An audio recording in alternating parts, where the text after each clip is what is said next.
नमस्कार, मनी गुरु की इस खास पेशकश में आप सभी का स्वागत है। मैं हूं स्वाति रायना। सेबी ने म्यूचुअल फंड इंडस्ट्री को लेकर कुछ बड़े बदलाव किए हैं। इसके तहत फंड से एग्जिट लोड के बोझ को कम किया गया है, रीट्स को इक्विटी का दर्जा दे दिया गया है, साथ ही फाइनेंशियल इंक्लूजन को बढ़ावा देने के लिए छोटे शहरों से नए निवेश और महिलाओं के इन्वेस्टमेंट पर डिस्ट्रीब्यूटर को इंसेंटिव मिलेगा, ये भी कहा। क्या सेबी के इस बदलाव से बदल जाएगा म्यूचुअल फंड में निवेश का ट्रेंड? इसी पर रहने वाली है खास चर्चा। आज हमारे साथ शो में शामिल होंगे दो खास एक्सपर्ट्स, उनसे करते हैं बातचीत। आनंद राठी वेल्थ में म्यूचुअल फंड की हेड श्वेता राजानी हमारे साथ है और कंप्लीट सर्कल वेल्थ के सीईओ क्षितिज महाजन से करने वाले हैं हम खास चर्चा। तो समय दर समय सेबी कुछ ना कुछ कदम उठाती रहती है म्यूचुअल फंड को बढ़ावा देने के लिए, उसकी पहुंच बढ़ाने के लिए, और इस बार भी कुछ महत्वपूर्ण बदलाव और बड़े चेंजेस हमने देखे हैं इस बार की बोर्ड बैठक में आते हुए। एक एक करके उस पर चर्चा करते हैं और सबसे पहले एग्जिट लोड, इस पर चर्चा करना ज़रूरी है। श्वेता, आपसे पहले समझना चाहेंगे, सेबी ने कुछ चेंजेस करते हुए म्यूचुअल फंड पर से एग्जिट लोड को घटा दिया है। अब कहा कि 3% तक का एग्जिट लोड है वो म्यूचुअल फंड पर लगाया जा सकता है। अभी मौजूदा जो एग्जिट लोड है वो कैसा है, मैक्सिमम कितना एग्जिट लोड लगता है, और ये जो चेंज है इसके बाद क्या बदलेगा? जी, देखिए सेबी ने तो एग्जिट लोड पे जो कैपिंग थी पहले 5% की थी, उसे 3% कर दिया है। लेकिन आज के तौर पर अगर हम देखें तो करीबन 950 के आसपास इक्विटी फंड्स है, इंडेक्स या एक्टिव और पैसिव मिला के, और 450 के आसपास आपके पास एक्टिव फंड्स हैं। तो अगर हम देखें तो आज के दिन पर ये 3% की लेवल भी कोई ब्रीच नहीं कर रहा था। ज्यादा करके फंड्स 1% का एग्जिट लोड चार्ज करते थे, कुछ एक आधा फंड्स थे जो 2% की एग्जिट लोड चार्ज करते थे। तो अगर मैं इक्विटी के हिसाब से देखूं तो यहाँ पर कोई फर्क नहीं पड़ता है इस कैपिंग को रिवाइज करके डाउनवर्ड्स। अगर डेट फंड्स भी हम देखें, डेट फंड्स में आज के दिन पर आपके पास 1300 के आसपास फंड्स है, वहां पर भी आमतौर पर जो एग्जिट लोड लगता है वो 1% से कम का है। कुछ ऐसी स्कीम्स हैं जहां क्रेडिट रिस्क फंड्स हैं, वहां पर एएमसीज ने एक 4% के आसपास की एग्जिट लोड लगाई हुई है, वो भी एक स्टैगर्ड मैनर में है। अगर पहले साल में आपने निकाल दिया तो 4%, फिर दूसरे साल में अगर आपने निकाला तो 3%, बट वो बहुत ही कम है। मैं अगर पूरे यूनिवर्स को देखूं तो वो इंडस्ट्री का 3 से 4% से भी कम की ऐसी स्कीम्स होंगी। तो 3% की कैपिंग लगाकर अगर हम देखें आज के दिन पर जो एग्जिट लोड्स चल रहे हैं उस पर कोई फर्क नहीं पड़ेगा। हाँ, लेकिन ये जरूर दर्शाता है कि सेबी की इंटेंशन है कि हमें इन्वेस्टर राइट्स को प्रोटेक्ट करना है, और उनका जहां भी कॉस्ट कम हो सके इन म्यूचुअल फंड्स वो करना है, वो जरूर दिख के आ रहा है। प्लस एक कॉन्फिडेंस ये आ जाता है कि आगे जाकर, क्योंकि आपने कैपिंग आज की घटा दी है, तो फ्यूचर में आपके एग्जिट लोड्स इस लेवल से बढ़ेंगे नहीं। तो इम्पैक्ट एग्जिस्टिंग स्कीम्स पे मैं कहूंगी बहुत ही नेग्लिजिबल होगा। इन्वेस्टर के नजरिए से कॉस्ट पे क्या कोई फर्क पड़ेगा? आमतौर पर जहां फंड्स इन्वेस्ट होते हैं वहां मेरी राय है कि फर्क नहीं पड़ेगा। तो श्वेता का मानना है कि ज़्यादा फर्क नहीं पड़ेगा, क्योंकि ऑलरेडी जो स्कीम्स हैं जो हमने आपको दिखाया भी कि मैक्सिमम जो स्कीम्स हैं वो to the upper most limit 1% या 2% तक का एग्जिट लोड, अगर इक्विटी स्कीम की ही बात कर लेते हैं, वो लेती हैं। पर मैं क्षितिज आपसे भी इस पर एक व्यू लेना चाहती हूँ। क्या मंशा रही होगी सेबी की इस फैसले के पीछे कि आप 5% से घटाकर कम से कम 3% की कैपिंग करें? जैसा श्वेता बता रही हैं कि आने वाले टाइम में ये भी स्कोप शायद ना रहे कि अगर बढ़ाना भी हो तो इन्वेस्टर को ज़्यादा दिक्कत ना हो। तो from investors point of view और from AMC also point of view, बड़े इम्पैक्ट आपकी नज़र में क्या? नमस्ते स्वाति, नमस्ते Shweta.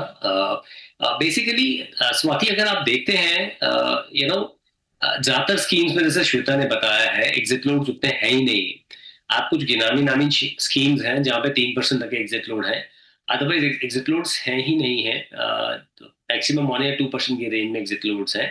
But because SEBI mutual fund को एक ऐसे फ्रेमवर्क में लाना चाहता है जहाँ पे वो और सिंप्लीफाइड हो और ट्रांसपेरेंट हो और इन्वेस्टर फ्रेंडली बने।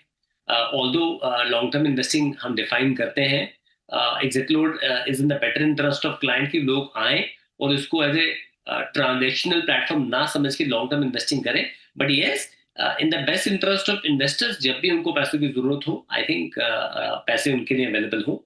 From the AMC point of view, I think first of all अगर आप बात करते हैं तो उनके लिए भी बहुत रेलिवेंट है ये जो ऑप्शन है, बिकॉज आप एक बिहेवियर डिफाइन कर रहे हैं. अब देखिए, जो अगर कोई पुराने टैक्स रिजीम में जाता है तो आपके पास टैक्स सेवर ईएलएसएस की ऑप्शन है, उसमें भी मैक्सिमम एग्जिट लोड 3 साल का है. सो मुझे कोई ऐसा फंड ध्यान नहीं आता जिसके ऊपर 3 साल से ऊपर का एग्जिट लोड है. एक टाइम पे एफएमपीज होती थी जिसमें 4% एग्जिट लोड होता था, बट अभी एमसी पॉइंट ऑफ व्यू से ज्यादा सिंप्लीफिकेशन है इन चीजों को लेके. एंड ज्यादातर जो उनके बिजनेस सोर्सिंग होती है, जहाँ पे वो पार्टनर्स होते हैं, वो ट्रेल इनकम पे होते हैं, तो ऐसे कोई मेजर डिफरेंस उनके बैलेंस शीट पे इसका कोई इम्पैक्ट ऑलमोस्ट नेग्लिजिबल है.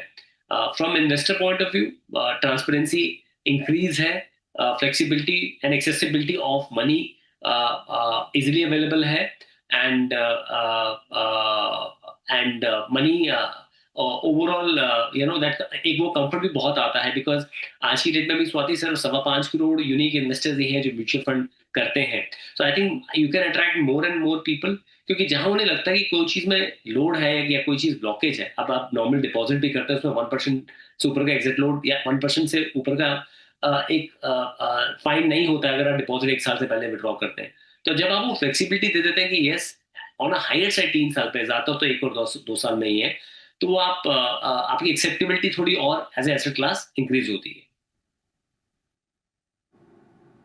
एब्सोल्युटली. तो एग्जिट लोड का बहुत बड़ा एक इम्पैक्ट नहीं है, पर हाँ, एक आने वाले टाइम में अगर देखें तो डेफिनेटली एक ट्रांसपेरेंसी समझे, ईज ऑफ डूइंग इन्वेस्टमेंट है, उसके तौर पर इसको एक वेलकम स्टेप ज़रूर देखा जा रहा है, जो कि सेबी ने कहा है कि एग्जिट लोड को आप मैक्सिमम 3% ही रखिए, जो कि अभी मैक्सिमम जो ज़्यादातर जो एएमसीज हैं वो with in that limit he exit load जो है वो आपको चार्ज करती है. लेकिन मैं थोड़े से अगर इसके थोड़े लॉजिस्टिक्स पार्ट पे या कैलकुलेशन पार्ट पे, श्वेता, एक जो स्कीम पर कोई भी एएमसी एग्जिट लोड लगाती है, अब किसी एक इन्वेस्टर ने रिडीम किया फंड, उस पर एग्जिट लोड लगा, मानिए 1% का, या ये exit load switching off funds पे भी हम देखते हैं वहाँ पर भी लगता है. तो क्या आपको लगता है कि ये जो एग्जिट लोड है वो एएमसी को किस तौर पर वापस जाता है, या इसका एक इन टर्म्स ऑफ रिटर्न या फिर एएमसी के कैलकुलेशन में उनके रेवेन्यू पर असर कैसा डालता है ये? जी, स्वाति जी, अगर इसकी गणित हम समझें तो देखिए, आज के दिन पर अगर कोई निवेशक निकल रहा है with in an exit load period, और समझ लीजिए 1% का एग्जिट लोड था, तो 1 लाख की अगर एग्जिट वैल्यू हो तो उस पे 1% का एग्जिट लोड, उस हिसाब से उस निवेशक को करीबन 1,000 रुपीज का एग्जिट लोड लग रहा है. अब ये एएमसी के पास नहीं जाता था, ये जो भी एग्जिट लोड का चार्ज था वो स्कीम में वापस जाता था. तो जो रेस्ट ऑफ द इन्वेस्टर्स हैं उन्हें इसका बेनिफिट मिलता था. तो from an AMC standpoint, क्या उनके रेवेन्यू में इससे कोई फर्क पड़ेगा? उससे फर्क नहीं पड़ता, क्योंकि जो रूल था, पहले भी जो सेबी का रूल था वो यही था कि अगर एग्जिट लोड आप चार्ज कर रहे हो तो वो स्कीम में ही वापस जाना चाहिए और उसकी एनईवी में इम्पैक्ट दिखना चाहिए. तो एएमसी पे फर्क नहीं आता, यहाँ पे जो रेस्ट ऑफ द इन्वेस्टर्स रह जाते हैं उन्हें उसका एक बेनिफिट मिलता है. ओके, तो हमने समझा एग्जिट लोड का गणित, ये हमें श्वेता ने बताया. आइए अब जरा दूसरे बदलाव की तरफ आगे बढ़ते हैं और समझते हैं कि इसका क्या इम्पैक्ट पड़ सकता है. रीट्स, रियल इन्वेस्टमेंट ट्रस्ट जो हैं, रियल एस्टेट इन्वेस्टमेंट ट्रस्ट हैं, इसको लेकर सेबी ने कहा है कि इसको अब हम इक्विटी की तरह मानेंगे. हालांकि जितना हमें ध्यान में आ रहा है कि बहुत टाइम से इस पर बातचीत चलती आ रही थी, जिसको अब फाइनली कह दिया गया है कि हाँ, दिस इज इट नाउ. तो क्षितिज, रीट्स को इक्विटी की तर्ज पर उसको ट्रीट करना या इनविट्स को एज हाइब्रिड ट्रीट करना, क्या बदलाव आपको, क्या चेंजेस नजर आ रहे हैं इस बड़े फैसले के बाद? बहुत बहुत ही वेलकम स्टेप है स्वाति, अगर आप मेरे से पूछते हैं. देखिए, इसकी एक्सेसिबिलिटी जो है, जब आप इसे इक्विटी की तरह ट्रीट करते हैं, तो जैसे कोई भी आप इक्विटी म्यूचुअल फंड का पोर्टफोलियो देखते हैं, उसमें आप देखते हैं बैंकिंग में इतना है, फाइनेंशियल्स में इतना है, आईटी में इतना है, टेलीकॉम में इतना है, एज ए सेक्टर. वैसे ही रीट्स में आपका अलग से कैटेगरी आ जाएगा जिसमें any equity mutual fund scheme can easily invest, क्योंकि वो इक्विटी की तरह ट्रीट हो रहा है. तो आई थिंक ये अपने आप में बहुत बहुत फॉरवर्ड लुकिंग स्टेप है. and I think this will give access to many of these mutual fund players. जिन mutual funds में या mutual fund houses के पास उतनी स्किल सेट होंगे कि वो रीट्स में इन्वेस्ट कर सकते हैं, वो जरूर इसको ऐड करना चाहेंगे अपने पोर्टफोलियो में, बिकॉज लिस्टेड है रीट्स सारे, और एट द सेम टाइम आपको ग्रोथ उनके अंडरलाइन वैल्यू से एज वेल एज कूपन से मिलती है, तो ये अपने आप में एक बहुत वेलकम स्टेप है। और दूसरा इन्वेट में जो आपने बोला, इन्वेट का भी सेम, यू नो जो रिक्लासिफिकेशन किया है उन्होंने साइज का 1 करोड़ से 25 लाख, वो अगेन एक बहुत पॉजिटिव मूव है। एक ब्रॉडर स्पेक्ट ऑफ पीपल जो इसमें आके इन्वेस्ट कर सकते हैं, क्योंकि टिकट साइज छोटा कर दिया है, और ये ओवरऑल इकोसिस्टम में आपकी एसेट क्लास इंक्रीज करेगा, आपकी बेसिक प्रोडक्ट लाइन से डिफरेंट नए प्रोडक्ट लाइन लेके आएगा, एट द सेम टाइम लोगों को एक मिनिमलिस्टिक कॉस्ट पे और एक फंड मैनेजर की एक्सपीरियंस पे इन सब इंस्ट्रूमेंट्स में इन्वेस्ट करने के लिए हेल्प करेगा। अब आप अदरवाइज खुद इन्वेस्ट करना चाहें तो 5 आज की डेट में रीट्स अवेलेबल है, आप उसमें 5 में से डिपेंडिंग ऑन आप समय तो इन्वेस्ट करेंगे नहीं, कोई एक दो लेंगे। अब एट द सेम टाइम अगर आपके पास एक नॉलेजेबल, एक वेल रिसर्च हाउस है जिसके पास एक फंड मैनेजर है, वो आपके भी पे बाय कर रहा है, आई थिंक उससे बेटर कुछ भी नहीं। सो आप अपना काम कीजिए, आपका पैसा मैनेज करने के लिए आप एक पोर्टफोलियो मैनेजर या फंड मैनेजर चूज किया, वो अपने काम करेंगे तो वो आपको इसमें भी हेल्प करेंगे, ताकि आप ओवरऑल एसेट क्लास में एक्सपोजर अपना ले सकें, जो आज की डेट में पहले आप नहीं ले पा रहे थे। बिल्कुल, तो इसका मतलब श्वेता हम ये माने कि आने वाले टाइम में एएमसीज के पास ये अब फ्रीडम होगी कि अभी जैसे हम रीट्स का exposure multi asset allocation funds में देखते हैं up to the percentage of 10%, कि आपको 10% तक मिनिमम आप रीट्स में इन्वेस्ट कर सकते हैं अलॉन्ग विद इनविट्स, और मल्टी एसेट एलोकेशन तो हाइब्रिड कैटेगरी के फंड है। अब इक्विटी का इसको दर्जा मिलने का मतलब ये हुआ कि कोई भी और कैटेगरी का फंड जो है या एएमसी उसमें फ्रीली इन्वेस्ट कर सकते हैं, क्या हमें इस तौर पर देखें? और अगर ऐसा होता है तो एसेट एलोकेशन के लिहाज से ये बदलाव कितना इम्पोर्टेंट रहेगा? स्वाति जी, अगर पहले की भी हम देखें जो सेबी की रूल थी और कुछ महीने पहले उन्होंने प्रपोज भी किया था कि ये लिमिट हम बढ़ा दें, तो आज के दिन पर भी वैसे 10% पूरे पोर्टफोलियो का सेबी अलाउ करती थी। अगर आप एक इक्विटी या हाइब्रिड फंड हैं तो उसमें रीट इनविट को मिलाकर आप उतना एक्सपोजर ले सकते हैं अपने पोर्टफोलियो में। हाँ, लेकिन अब रीट्स को एक इक्विटी की कैटेगराइजेशन देके purely staying with in equity, एक एएमसी को ज्यादा फ्लेक्सिबिलिटी मिल जाती है कि आप एक तरह से एसेट क्लास में पार्टिसिपेट करें जिसे आप इक्विटी का एक ब्रांडिंग दे रहे हैं, और इनविट्स को भी आपने एक फुल ऑप्शन दे दिया कि इनविट्स का जिस हिसाब से आज के दिन पे कैश फ्लो है, सोर्स ऑफ इनकम होता है, हाइब्रिड नेचर का होता है, तो उससे आप हाइब्रिड रखें। प्लस इंडिया में तो खैर रीट्स को एक अलग कैटेगरी दी गई थी, लेकिन ग्लोबली अगर हम देखें तो रीट्स को इक्विटी ही कैटेगराइज किया जाता है। तो आप एग्जाम्पल के तौर पर अगर आप MSCI के इंडाइसेस देख लें तो उनके इक्विटी इंडाइसेस में ऑलरेडी रीट होता है। तो एक तरह से आज के दिन पर आपने रीट को एक इक्विटी की कैटेगरी देके उसे ग्लोबल स्टैंडर्ड्स में भी मैं कहूंगी नॉर्मलाइज कर दिया है। लेकिन हाँ, अगर मैं एक निवेशक के नजरिए से देखूं तो आज के दिन पर आपके पास 4 ही रीट्स हैं जो लिस्टेड हैं, 1 लाख करोड़ का आपका मार्केट कैप है। और अगर परफॉर्मेंस स्टैंड पॉइंट से देखूं तो इक्विटी स्टॉक्स की परफॉर्मेंस काफी हद तक रीट्स से बेहतर रही है। तो अगर मैं एक रिस्क रिटर्न स्टैंड पॉइंट से देखूं तो क्या एक निवेशक को रीट्स को इक्विटी में इंक्लूड करके क्या उसका बहुत ज्यादा फायदा मिलेगा? परफॉर्मेंस के तौर पर आज तक तो वो हमने वैसे नहीं देखा गया है। आगे जाकर हाँ, फंड मैनेजर की एनालिसिस के बाद अगर वो एक पिक कर पाते हैं कोई अच्छा रीट, तो पोर्टफोलियो स्टैंड पॉइंट से भी रिटर्न एनहांस की ऑप्शन हो सकती है। तो फ्लेक्सिबिलिटी तो आप दे ही रहे हैं, एक अच्छे इवैल्यूएशन के बाद अगर परफॉर्मेंस भी इंप्रूव होती है तो एक निवेशक को उसका बेनिफिट मिल जाएगा। ओके, डेफिनेटली अब धीरे धीरे जिस तरीके से इन पूरे चेंजेस को इम्प्लीमेंट किया जाएगा और क्लैरिटी हमें आती जाएगी कि आखिरकार जो एएमसीज भी हैं वो कैसे इन बदलावों को इम्प्लीमेंट कर रही है, रीट्स को कैसे इंक्लूड किया जाता है अलग अलग फंड्स में, क्योंकि अब वो इक्विटी के विद इन इक्विटी पैरामीटर ही उसे ट्रीट किया जाएगा, और एग्जिट लोड का भी फाइनल एक इम्पैक्ट हम डेफिनेटली देखेंगे। ये तो 2 बड़े बदलावों पर बात हुई हमारे दोनों एक्सपर्ट से। एक छोटा ब्रेक लेंगे और ब्रेक के बाद हम समझेंगे कि फाइनेंशियल इंक्लूजन को बढ़ावा देने के लिए छोटे शहरों में ज़्यादा से ज़्यादा इन्वेस्टर बढ़े, महिला इन्वेस्टर्स और आगे बढ़ चढ़कर आए, इसको लेकर सेबी ने क्या कहा है और कैसे इसको इंसेंटिवाइज करने की बात कही गई है। इस पर चर्चा थोड़ी देर में, बने रहिए हमारे साथ।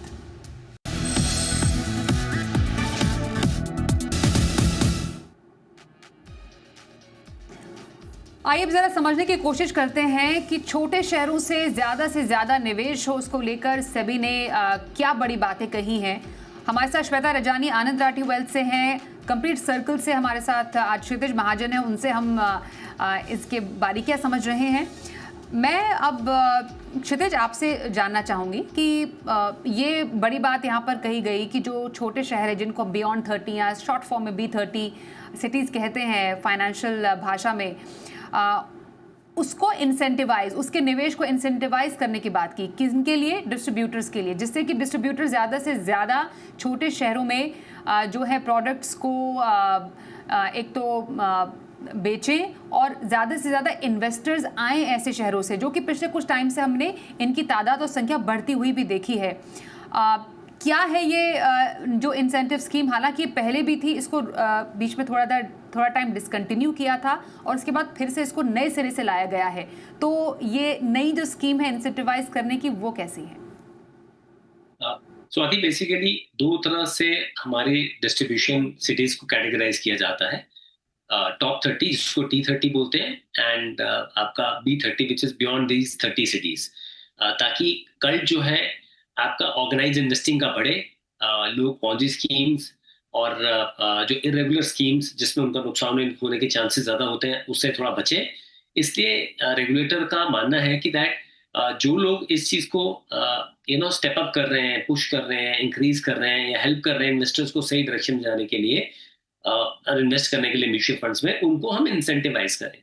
सो पहले जब ये शुरू हुआ था तो उसमें क्लियर होता था कि जो भी वो जितना भी AUM गार्नर करेंगे उसमें 1% या जो भी स्लैब पहले था वो 1% से लेके कुछ स्लैब होता था, उस पर आप पे आउट आपको मिला करेगा। फिर ये कम किया गया कि मैक्सिमम एप्लीकेशन 2 लाख तक में मिला करेगा। अब जो नया इसका जो अवतार आया है उसमें बड़ा क्लियर कर दिया गया है कि मैक्सिमम आप जो भी एक नया इन्वेस्टर को लेके आ रहे हैं, आज से जब ये रेगुलेशन लागू होंगी, जब आप नए इन्वेस्टर को ला रहे हैं तभी आपको वो इंसेंटिव मिलेगा। एग्जिस्टिंग इन्वेस्टर पे फर्स्ट ऑफ ऑल इंसेंटिव नहीं मिलेगा। Second, up to maximum of 1% and maximum amount of 2000 rupees incentive मिलेगा। दैट मीन्स 2 लाख तक का कोई नया इन्वेस्टर आ रहा है और मल्टीपल एप्लीकेशन पहले आ जाती थी या किसी और जगह से इन्वेस्टमेंट होती थी, तो उसमें आपको पैसा नहीं मिलेगा। आपको single on a higher side आपके नए इन्वेस्टर को सोर्स कर रहे हैं 2000 रुपीज आपको मिलेंगे on a higher side. Otherwise आपको 2 लाख रुपए तक में जो 1% है उससे नीचे तक में 1% जो भी होगा, अगर आपने 1,80,000 सोर्स किया तो आपको 1% मिलेगा, इंसेंटिव मिलेगा सोर्स करने का। तीसरा, अगर आप सिप लेके आ रहे हैं किसी इन्वेस्टर की तो उसमें भी मैक्सिमम जो भी है 1 साल तक की सिप में आपको इंसेंटिव मिलेगा। जो भी 1 साल तक सिप आप इनपुट आएगी उस इन्वेस्टर की, मैक्सिमम पर 2000 रुपीज का ही इंसेंटिव रहेगा। तो पर क्लाइंट मैक्सिमम 2000 रुपीज या फिर 1% ऑफ, अगर अमाउंट आपका 2 लाख से कम है, आपको इंसेंटिव मिलेगा और वो एक ही बार मिलेगा, मल्टीपल एप्लीकेशन या बार बार उस पैन पे नहीं मिलेगा। सो ये अपने आप में एक स्टेप है सेबी का। पास्ट में देखा था जहां इंडस्ट्री आपकी 18-20% से ग्रो कर रही है, बियॉन्ड 30 सिटीज में आपकी जो इन्वेस्टमेंट्स है वो 34-35% के हिसाब से कंपाउंड से ग्रो कर रही है। काफी पैसा वहां से आया है, क्लाइंट भी वहां से आया है। इनफैक्ट उनका पार्टिसिपेशन 14.9 से अब 2019 से लेकर अब तक में कोई 19% हो गया ओवरऑल एसेट्स में। बट एक सही डायरेक्शनली इन्वेस्टमेंट बिहेवियर ड्राइव करने के लिए, ताकि चर्निंग कम हो, रेगुलेटर ने ये स्टेप लिया है। Absolutely. Distributors point of view से श्वेता, ये समझना बेहद ज़रूरी है, क्योंकि हम मोस्टली देखते हैं कि छोटे शहरों से डेफिनेटली पार्टिसिपेशन इन्वेस्टमेंट के तौर पर तो बढ़ रहा है, लेकिन क्या वाकई इतने डिस्ट्रीब्यूटर्स हैं? क्या ऑलरेडी इसका जो फ़ायदा पहले लेने वाले डिस्ट्रीब्यूटर थे, बारिंग फ्यू जिन्होंने कुछ ज़्यादा गलत फ़ायदा उठा लिया, क्या ऑलरेडी इस फैसिलिटी को या इंसेंटिव को अवेल करने के लिए उतने डिस्ट्रीब्यूटर्स हैं? और क्या ये भी एक कंसर्न हो सकता है सेबी का कि क्योंकि इंसेंटिव डिस्ट्रीब्यूटर्स को मिल रहा है तो इन अ वे डिस्ट्रीब्यूटर्स को भी छोटे शहरों के लिए या उसकी तरफ और ज़्यादा आकर्षक करने के लिए, वहाँ पर उनको भेजने के लिए ये एक बड़ा कदम साबित हो? जी बिल्कुल स्वाति जी, क्योंकि अगर हम देखें तो आज के दिन पर काफी सारे ऐसे डिस्ट्रीब्यूटर्स हैं जो B30 टाउन्स पे वहाँ पे रजिस्टर्ड हैं, वहाँ पे फाइनेंशियल इंक्लूजन, फाइनेंशियल एजुकेशन के इनिशिएटिव्स काफी रहते हैं। तो ये एक उनके लिए ये बहुत ही फायदेमंद हो जाएगा अगर they can completely focus on this segment of कि नए नए निवेशक को वो ऐड करें। क्योंकि आज के दिन पर अगर आप किसी स्मॉल टाउन या विलेज में भी चले जाएं तो म्यूचुअल फंड सही है कि जो कैंपेन है उससे वो अब म्यूचुअल फंड समझने लगे हैं। अगर हम यहाँ RBI की भी हाउस होल्ड की डेटा देख रहे हैं सेविंग्स पैटर्न की, तो वहां दिख रहा है कि एक डेट से इक्विटी का जो शिफ्ट है वो होता हुआ दिख रहा है, तो इंटरेस्ट बढ़ रहा है। एंड उस हिसाब से ये जो सेबी का इनिशिएटिव है एक फाइनेंशियल इंक्लूजन का, ये बहुत महत्वपूर्ण है फ्रॉम दैट स्टैंड पॉइंट। हाँ, इम्पैक्ट के तौर पर अगर मैं यहाँ देखूं तो इट इज क्योंकि उन्होंने पिछली बारी की जो एक्सपीरियंस है उसको ध्यान में रखते हुए यहाँ पर कहा है कि एक जो पहली बार म्यूचुअल फंड इंडस्ट्री में निवेश कर रहा है, खाली पहली इन्वेस्टमेंट पे up to 2 lakh of investment पर ही एक फायदा होगा। अब तो इसका अगर किसी को अच्छा फायदा उठाना है, इट मीन्स कि उन्हें बहुत सारे नए निवेशकों को रीच आउट करना होगा। तो वॉल्यूम अगर उनका बढ़ेगा, नंबर ऑफ न्यू इन्वेस्टर्स अगर कोई टारगेट कर सके ज्यादा, जो मेरे हिसाब से काफी सारे ऐसे IFAs होंगे जो थ्रू रेफरेंसेस अगर वो रीच आउट कर लें तो उनको इस चीज का फायदा जरूर मिल सकता है। बिल्कुल। और सेबी ने शायद ये भी समझा है कि उनका एक जो टारगेट वर्ग है वो महिलाएं भी हैं। महिलाएं काफ़ी बढ़ चढ़कर इन्वेस्टमेंट में अब पार्टिसिपेट कर रही हैं, लेकिन कहीं ना कहीं थोड़ा बहुत फाइनेंशियल लिटरेसी की कमी या थोड़ा सा एक बूस्ट की कमी महसूस खलती ज़रूर है महिलाओं को खुद भी, और सेबी भी ये रियलाइज़ कर रही है। अब उनके भी निवेश को इंसेंटिवाइज करने की बात यहाँ पर की गई है, irrespective of any city, top 30 से आ रही है, बियॉन्ड 30 से आ रही। तो क्षितिज, क्या है ये एक नई पहल या कह सकते हैं एक नया जो जज्बा है सेबी का भी कि महिला निवेशक ज़्यादा से ज़्यादा आगे बढ़े और फाइनेंशियल लैंडस्केप का हिस्सा बने? आई मस्ट से सैल्यूट है सेबी को ये स्टेप लेने के लिए। एंड इंटरेस्टिंगली उन्होंने कहा है कि कोई भी फीमेल इन्वेस्टर अगर आप लेके आ रहे हैं मेन स्ट्रीमलाइन इन्वेस्टिंग में म्यूचुअल फंड के थ्रू, देन आपको उसके लिए एक स्पेशल इंसेंटिव 1% ऑफ जो भी एम आप फर्स्ट टाइम ला रहे हैं आपको मिलेगा, which is on a higher side, जैसे B30 का था 2000 रुपीज। और सिप भी अगर लेके आ रहे हैं तो पूरे साल के सिप का on a higher side 2000 rupees one time. और या फिर जो भी 1% बनेगा सिप का टोटल या लमसम इन्वेस्टमेंट का टोटल, मान लीजिए अगर आप 1,80,000 रुपये लेके आए हैं तो आपको 1,800 रुपये मिलेंगे 1% के हिसाब से। बट इंटरेस्टिंगली इसमें स्वाति उन्होंने B30 नहीं रखा है। आप दिल्ली से भी ला रहे हैं, आप झांसी से ला रहे हैं, आप रांची से ला रहे हैं, आप इंदौर से ला रहे हैं, आप गुवाहाटी से ला रहे हैं, कहीं से भी ला रहे हैं, आपको अगर कोई फीमेल इन्वेस्टर आ रही है, पहली बार इन्वेस्ट कर रही है, ये बेनिफिट आपको मिलेगा। हमने देखा था फीमेल इन्वेस्टर्स का जो कंट्रीब्यूशन है वो यूनिक फोलियोज में 25% ही है। तो अगर 5.25 करोड़ फोलियोज हैं तो कोई लगभग 1,05,00,000 के आसपास ही यूनिक फीमेल इन्वेस्टर्स हैं, और एएम को कंट्रीब्यूशन को भी 33% ही है आपका। तो गैप है ये, जबकि जेंडर रेशियो में इतना फर्क नहीं है। I think it's very important financial inclusion के लिए, बहुत इंपॉर्टेंट है फाइनेंशियल इंडिपेंडेंस के लिए फीमेल्स का, एंड बहुत इंपॉर्टेंट है कि उनको भी सेल्फ डिपेंडेंट बनाने के लिए कि ये इंक्लूजन किया जाए। और मोर एंड मोर हमारी जितनी फीमेल्स हैं, माएँ हैं, बहनें हैं, फ्रेंड्स हैं, वो इस साइकिल में एक राइट इन्वेस्टमेंट पैटर्न को फॉलो करें। आई एम श्योर वो वैसे एक अच्छी इन्वेस्टर्स हैं क्योंकि गोल्ड में इन्वेस्ट करती हैं और गोल्ड ने अच्छा रिटर्न दिया ही है। But at the same time I think mutual fund route के थ्रू आप एक बहुत ऑर्गेनाइज्ड एंड सिंपल वे में बहुत कम राशि से भी अपनी इन्वेस्टमेंट स्टार्ट कर सकते हैं। बहुत वेलकम स्टेप है स्वाति। बिल्कुल। और श्वेता, मुझे आपकी राय यहाँ पर लेनी ही पड़ेगी because being a woman in this financial landscape, आप काफ़ी महिलाओं से बातचीत करती होंगी और उनका जो एक रुझान है टुवर्ड्स इन्वेस्टमेंट, स्पेशली जो न्यू इन्वेस्टर्स हैं, जेनजी वुमेन इन्वेस्टर्स हैं, वो कितना बदला है और इस स्टेप से कितना बदलेगा? जी, मेरे एक्सपीरियंस में मैंने ये देखा है कि डेफिनेटली एक इम्प्रूवमेंट है। और जो महिला निवेशक होते हैं, वैसे तो वो नेचुरल, मैं कहूंगी एक तरह से सेवर्स होते हैं। इट्स जस्ट दैट आज तक वो जो सेविंग्स की थी वो ट्रेडिशनल इन्वेस्टमेंट्स में जा रही थी। तो अगर उन्हें अच्छे से समझाया जाए, एक एडुकेट किया जाए, तो वो एक्चुअली एक बहुत अच्छी इक्विटी लॉन्ग टर्म इन्वेस्टर्स रह सकती हैं। और इनफैक्ट जैसे क्षितिज कह रहे थे कि आज के दिन पे 25% की पार्टिसिपेशन महिला इन्वेस्टर्स की है म्यूचुअल फंड में। लेकिन अगर मैं उनका इन्वेस्टमेंट पैटर्न देखूं, तो करीबन 60% इक्विटी में है, और इक्विटी और हाइब्रिड मिला के देखूं तो 80% उनकी इन्वेस्टमेंट्स इन कैटेगरीज में है। तो वो समझती, एक बार अगर वो समझ गए, राइट। तो वो जानती हैं कि ये लॉन्ग टर्म इन्वेस्टमेंट है। तो ये एक जरूर अच्छा इंटेंशन है सेबी का, and it can go a long way. Absolutely. तो बिल्कुल इन्वेस्टमेंट या फाइनेंशियल लैंडस्केप में महिलाओं का होना बहुत ही ज़रूरी है और सेबी ने भी ये रियलाइज़ किया, जिसको लेकर बड़े स्टेप सामने निकलकर भी सामने आ रहे हैं। बातचीत करने के लिए हमारे दोनों एक्सपर्ट्स का मैं बहुत धन्यवाद करूंगी। Shweta, thank you. क्षितिज, आपका भी धन्यवाद इस शो में शामिल होने के लिए। एक छोटा ब्रेक भी यहाँ पर लेते हैं, खबरें जारी रहेंगी। देखते रहिए जी बिजनेस।